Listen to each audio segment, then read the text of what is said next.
السلام علیکم ناظرین، آپ دیکھ رہے ہیں اپنا چینل تیرے بن ڈرامہ اتنا زیادہ فیمس ہوا 3 بلین ویوز حاصل کرنے کے باوجود بھی تیرے بن ڈرامہ کی رائٹر کو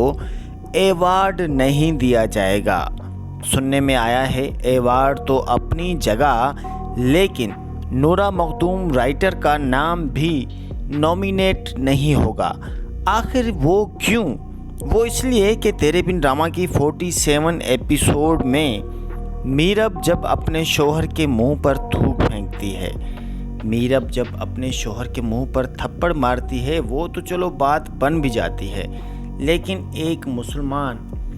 بیوی اپنے مسلمان شوہر کے منہ پر تھوک پھینکتی ہے، یہ تو بڑی ناانصافی ہے۔ میرے پاس تم ہو ڈرامہ لوگوں نے دیکھا تھا، اس وقت صرف خلیل الرحمن قمر صاحب نے صرف یہ جملہ لکھا تھا لڑکی کے لیے کہ تم 2 ٹکے کی لڑکی کی خاطر مجھے اتنے $1 ملین دے رہے ہو، تو اس بات پر بہت زیادہ پروپیگنڈا چلا، بہت زیادہ میڈیا پر بڑے بڑے پلیٹ فارم سے ویڈیو آنے لگی کہ یہ بہت غلط بات ہوئی ہے، خلیل الرحمن قمر کو آئندہ کسی بھی پروجیکٹ میں کام نہ ملے۔ لیکن اب جب ایک بیوی اپنے شوہر کے منہ پر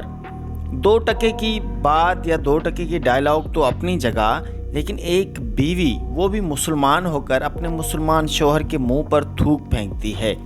اور تھپڑ تو پلس میں مار ہی دیتی ہے، لیکن تھوک پھینکنا یہ بہت ہی نازیبا سین تھا جو کہ دکھانے کے بالکل بھی قابل نہیں تھا، اور نہ ہی یہ سین لکھا جاتا۔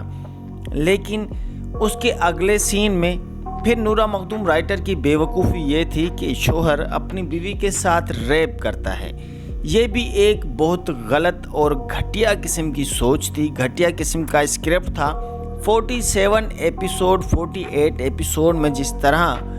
نورا مخدوم رائٹر نے جخ مار دی ہے، میں تو کہتا ہوں یہ بہت ہی غلط بات تھی، ایسے سین نہ دکھائے جاتے۔ لیکن چلو کوئی بات نہیں، یہ ہو گیا سو ہو گیا۔ اب باری آتی ہے جب میرب واپس آتی ہے 58 لاسٹ ایپیسوڈ میں اینڈنگ کو ہیپی اینڈنگ بنانے کے لیے۔ اس وقت مرتسم خان ہی میرب سے معافی مانگتے ہیں۔ یہ کون سا قانون ہے؟ ایک بیوی ہو کر شوہر کی لاج نہیں رکھتی، شوہر کے منہ پر تھپڑ مارتی ہے، شوہر کے منہ پر تھوک پھینکتی ہے ایک بیوی ہو کر، پلس میں وہ شوہر ہی لاسٹ ایپیسوڈ میں اسی بیوی سے معافی مانگتا ہے، مجھے چھوڑ کر مت جاؤ، تم جیسا چاہو گی میں ویسا بن جاؤں گا۔ اب اس سے زیادہ اور کیا مرتسم خان بننے والے ہو تم؟ 2 سال تمہاری بیوی کسی غیر شخص کے گھر میں رہی، بچہ لے کر آئی، اس کے باوجود بھی تم جو بن گئے، لیکن اب بھی اس سے کہہ رہے ہو جو تم چاہو گی میں وہ بن کر دکھاؤں گا، وہ بن کر رہوں گا۔ یہ تو بہت ہی غلط سینس جا رہا ہے۔ اب مرتسم خان کا کردار تو چلو وحاج علی نے بہت گڈ کیا، بہت زبردست پرفارمنس میں رہے، لیکن نورا مخدوم رائٹر کی بے عقلی، بے وقوفی، بنٹی سوچ تو آپ سمجھ گئے ہوں گے، اس طرح کی سوچ کے ساتھ رائٹر نے پھر اچھا اینڈنگ میں حیا نے جس طرح سے پہلے ایپیسوڈ سے لاسٹ ایپیسوڈ تک پورے 58 ایپیسوڈ دیکھنے والوں کو بھی نچا کے رکھ دیا تھا،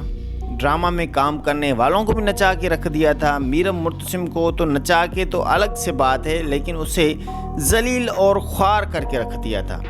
اسی حیا کے ساتھ جو اس ڈرامہ کی مین ویلن تھی، اس کے ساتھ اتنی نرمی سے پیش آئی، کوئی پنش نہیں، کوئی سزا نہیں، اور حیا نے اپنے جرموں کا اعتراف تک نہیں کیا، یہ بھی نہیں کہا کہ میں نے یہ سارے گناہ کیے، میں نے یہ سارے جرم کیے، میں معافی مانگتی ہوں۔ نہ ہی حیا نے معافی مانگی اور نہ ہی حیا کو پنشڈ ہوئی، سزا ہوئی۔ عجیب و غریب ڈرامہ تھا، عجیب سا اسکرپٹ تھا، لیکن دیکھنے والے مداحوں کی تعداد بہت بڑی لمبی قطاروں کے ساتھ تھی۔ اس لیے اب دیکھنے والوں کی صرف محبت یہ تھی کہ مرتسم خان کا جو کریکٹر تھا، دیکھنے والوں کی نظریں صرف مرتسم خان پر ٹکی تھی کہ مرتسم خان بیچارہ اتنا آئیڈیل ہو گیا کہ اس نے اپنی بیوی کی ہر بات مانی، اسٹامپ پیپر پر ایگری کیا، نکاح کے وقت، نکاح کے بعد وہ اپنی بیوی کے ساتھ نہ سویا، اس کے علاوہ بہت زیادہ